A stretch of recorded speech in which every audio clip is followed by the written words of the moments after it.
তোমরা নিশ্চয়ই ইংলিশে অনেকবারই শুনেছো আই কান্ট হেল্প লাফিং অ্যাট দিস জোক বা আই কান্ট হেল্প ইট এরকম টাইপের কথা তোমরা শুনেছো। তো চলো আজকে দেখে নিই যে এই ধরনের শব্দগুলো স্ট্রাকচারটা কি হয়ে থাকে। সবার প্রথম দেখো, তোমরা যদি আমার থেকে ইংলিশ স্পোকেনের বা ফান্ডামেন্টালের ক্লাস নিতে চাও তাহলে তোমরা এই নাম্বার যে দুটো দেওয়া আছে এখানে তোমরা হোয়াটসঅ্যাপ করতে পারো আমাকে। ঠিক আছে, কল করবে না, খালি হোয়াটসঅ্যাপ করবে, হোয়াটসঅ্যাপে হাই পাঠাবে, তাহলেই হবে, সেখান থেকেই আমাদের কথা হয়ে যাবে।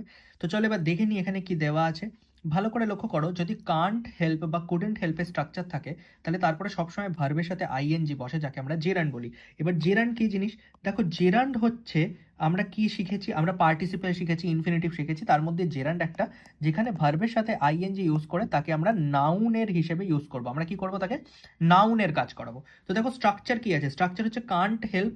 ঠিক আছে, স্ট্রাকচার কি আছে? কান্ট হেল্প বা কুডেন্ট হেল্প, তার সাথে ভার্বের সাথে আইএনজি। ঠিক আছে, এটা হয়ে গেল আমাদের এখানে স্ট্রাকচার। আমাদেরকে মাথায় রাখতে হবে যে কান্ট হেল্প বা কুডেন্ট হেল্পের সাথে ভার্বের সাথে আইএনজি, কারণ সেটাই জেরান্ড তৈরি করে। বাংলায় কি, আমরা যদি নিজেকে কোনো কিছুতে আটকাতে না পারি বা আমরা কোনো কিছুর কাজ যদি বাধ্য হয়ে করে থাকি, তাহলে তখন আমরা যেটা ইউজ করি সেটা হচ্ছে কান্ট বা কুডেন্ট হেল্পের। ঠিক আছে, প্রেজেন্টের ক্ষেত্রে বা হ্যাবিচুয়াল কোনো কাজের জন্য আমরা কান্ট হেল্প ইউজ করব।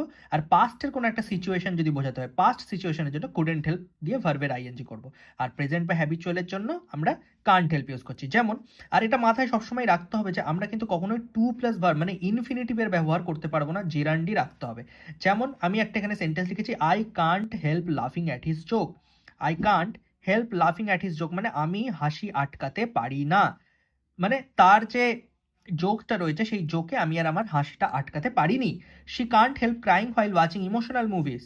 ঠিক আছে, যে সে তার কান্নাটাকে কিছুতেই থামাতে পারছে না, যখন সে কি দেখছে, সে একটা ইমোশনাল মুভিজ দেখছে, তখন সে তার কান্নাটাকে আর আটকে রাখতে পারছে না। যেমন এই যে এখানে আমি বলেছিলাম যে নিজেকে কোনো কিছু থেকে আটকাতে না পারা বা বাধ্য হয়ে করা।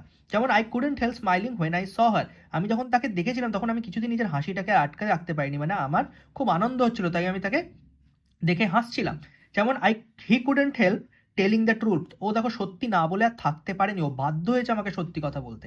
এবার আমি কি বললাম যে এখানে জেরান্ড ইউজ হবে, কখনোই আমরা টু প্লাস ভার্ব ইউজ করতে পারবো না।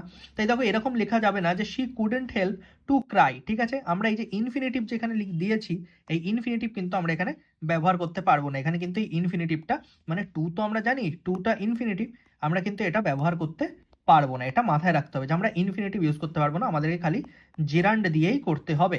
তাহলে আশা করছি আমার এই পুরো ভিডিওটা থেকে, আমার এই পুরো স্ট্রাকচারটা থেকে তোমরা শিখে গেছো যে কি করে কান্ট হেল্প আর কুডেন্ট হেল্পের স্ট্রাকচারটা আমরা ইউজ করতে পারি।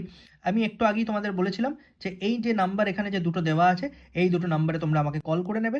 এই দুটো নাম্বারে কল করলেই তোমরা জেনে যাবে যে ক্লাস কখন কি আছে আর কিভাবে সেই ক্লাস হবে।